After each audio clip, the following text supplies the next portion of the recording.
In this video, we're going to look at our second half of reproduction in angiosperms, and this again is IB 9.3.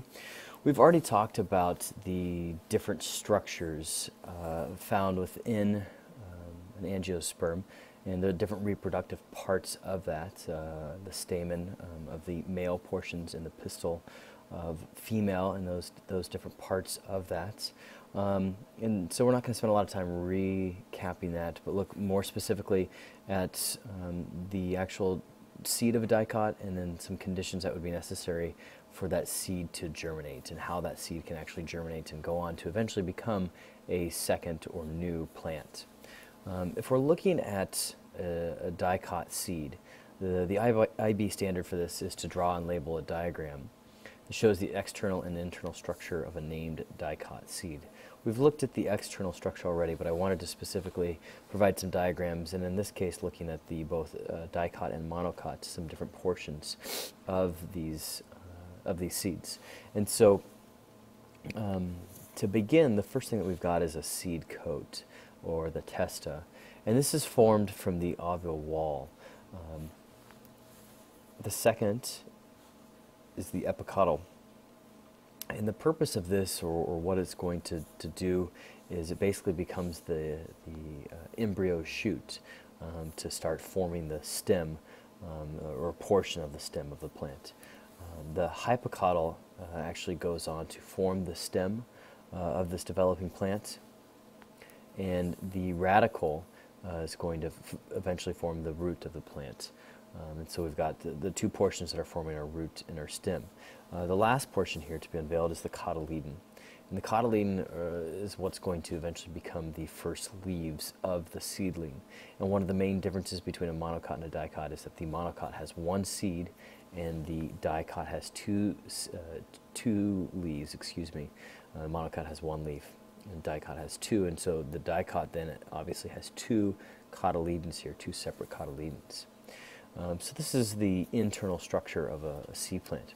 Now, if we want to look at the overall metabolic process that occurs during germination, or what is necessary in order for the germination of a seed to occur, we've got a number of different steps that must happen here. And these must occur in favorable temperature and oxygen levels, as well as water levels, and we're going to look at those in just a second and see how those can affect the germination of seeds. But there's a list of 6 things here, kind of to boil this down into 6 different steps. And we'll look at a picture of this in class as well.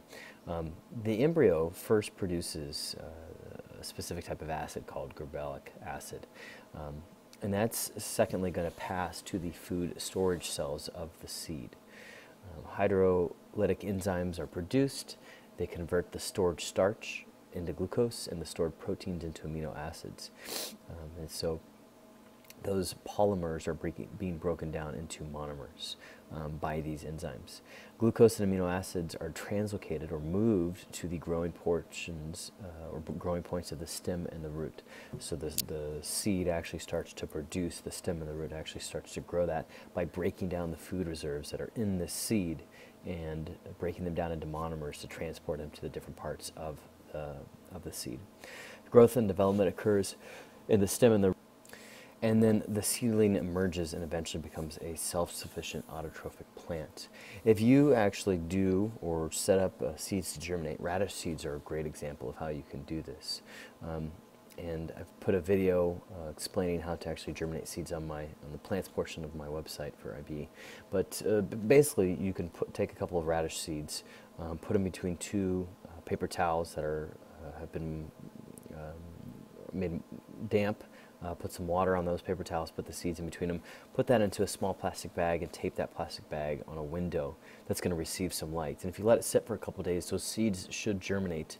You can take those and plant them, or you could test different conditions on them, and this is something that we will look at in class as well. Now, so that's the actual metabolic process or steps that are happening during germination. And to finish up today, we want to look at some conditions for seed germination. And the first of that is water. Seeds must be fully hydrated so that the embryo can be fully physiologically active. And basically what that means is that water is necessary in order for the mechanisms and the enzymes and the different steps that occur to germinate that seed. Primarily, it's necessary in order for those internal functions to occur. And so water is very crucial in order for the seeds to actually germinate.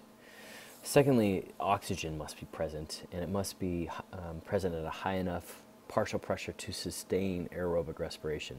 As that cell starts to grow, as that seed starts to grow and to divide, oxygen is necessary along with sugar in order for the cells in the mitochondria to produce ATP. ATP is necessary for that cell to be able to for the cells to be able to carry out functions and to grow. Well, oxygen is necessary for that, and so this graph here is looking at different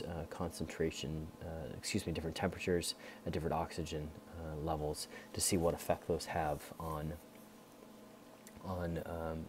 the actual seed germination. And these were done, these experiments were done with barley seeds. And based on different temperatures of 20 and 30 degrees Celsius. This is from a study done in experimental botany. The last condition is temperature. And just like most organisms have a specific temperature range that they can function and live in, so do seeds have a particular temperature that they're able to germinate in. And the temperature has to be close to optimum levels for enzymes involved in the following activities. And if you remember back earlier in the year when we talked about enzymes, we talked at high temperatures. We talked about how at high temperatures they can actually be broken down or degraded, denatured because of those increased temperatures. And so if the temperature is out of this specific range, the enzymes are not going to be able to function as they need to. And so the mobilization of stored food reserves, actually getting those ready or breaking them down in order to move them, as we saw in the metabolic process, the translocation or movement of those organic solutes like glucose, for example, and then the synthesis of intermediates for cell growth and development.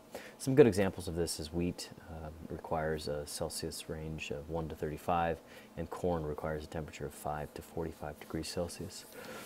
These are some different conditions necessary for seed germination. You'll have a chance in some labs in class in order to test these and see what types of conditions could affect the germination of seeds.